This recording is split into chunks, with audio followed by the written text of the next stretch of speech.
Diba? Malinaw ba? Malinaw po. Imposible ba? Possible. Possible. Possible po. May kasama kami sa Novesia, pinatry na nga natin eh. From 1 card, nag-2 card, nag-3 card, 200,000 daily. Kaya na, magkaiba kami ng formation. Si Sir Drew, yan yung unang bumabala sa atin eh. Ngayon, kakampi na. Kakampi na. Diba? Ayaw niyo po ba yung questionable pa ba yung 1-2 na yearly? Yearly. 1-2. Yung kita, 79. Yung growers natin, pinagahatian naman nila sa 50,000 target of fruiting bag, 10 million. Divide mo yun sa 3 months, yung 10 million. Then divide mo sa 20, yun yung kita nila. Pero hindi tayo i-stick. Yun ay as a part of training ground, titignan natin sila kung gaano sila kahiger, kung gaano nila minamahal yung kanilang natutunan sa atin. Then, pag nakita natin na okay, dito na magagaling yung pang-expand ng pangmalakihan sa kanila. So, hindi lang sila 50,000. Kasi dito, yun yung inaano natin na magiging sa mga OFW, may mga miyembro tayo pala na sasama sa atin, grupo ng OFW, ayaw na nilang umalis na bansa. Kasi katulad niya, may isang ina iiwan yung kanyang maliit na anak, aalagaan sa labas ng bansa, maliit din na anak. Every time na ina-upload niya to, tumutulo ang luha niya, nadudurog yung puso niya, kasi hindi niya nagawa sa iniwan niyang anak. Ang kapalit, magkano lang ang halaga ng kanyang sweldo. Tama po? Yes. So, in-encourage ko sila, ilan na rito yung group of OFW, pinakita natin sa kanila kung paano kikita. Although, hindi pa naman sila totally level, sa kagustuhan nga natin na matulungan sila. So, mag-i-start sila ng organic mushroom siomai by card. Organic mushroom siomai, ibinigay natin, di natin ipinagdamot yung ating teknolohiya. Yun po yun. May mag-i-income po dyan daily 50,000, 30,000. Simula muna sa 5,000 pataas. Hindi nila kikitain yan sa labas ng bansa. At least kapiling pa rin nila yung kanilang mahal sa buhay. Okay.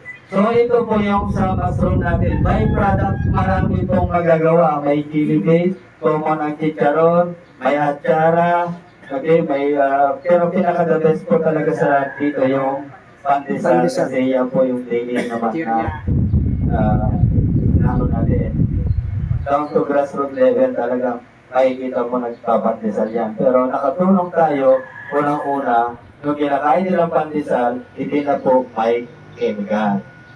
Tama?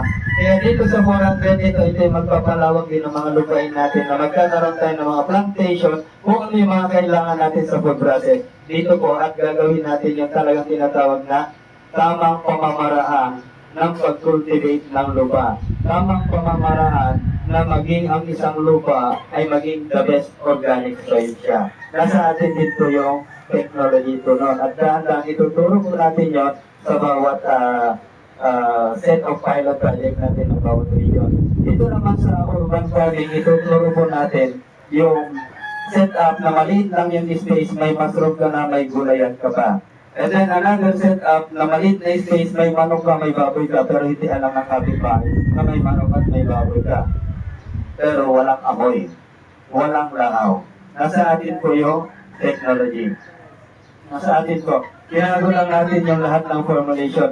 May isang lugar po tayo na ipalaya nila, dinoble natin yung harvest.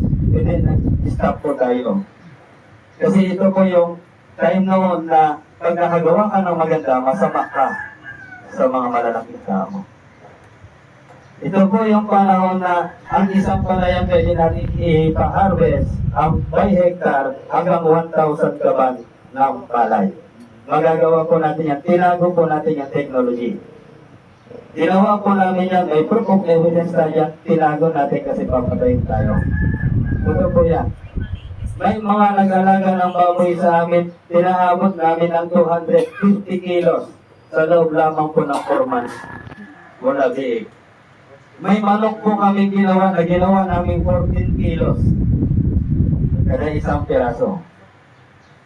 May tilapia na ginawa natin hanggang 25 kilos. itinago po natin yung technology. Kapag sinabi natin ibabalik natin dahil nasa stage tayo will come ng restoration.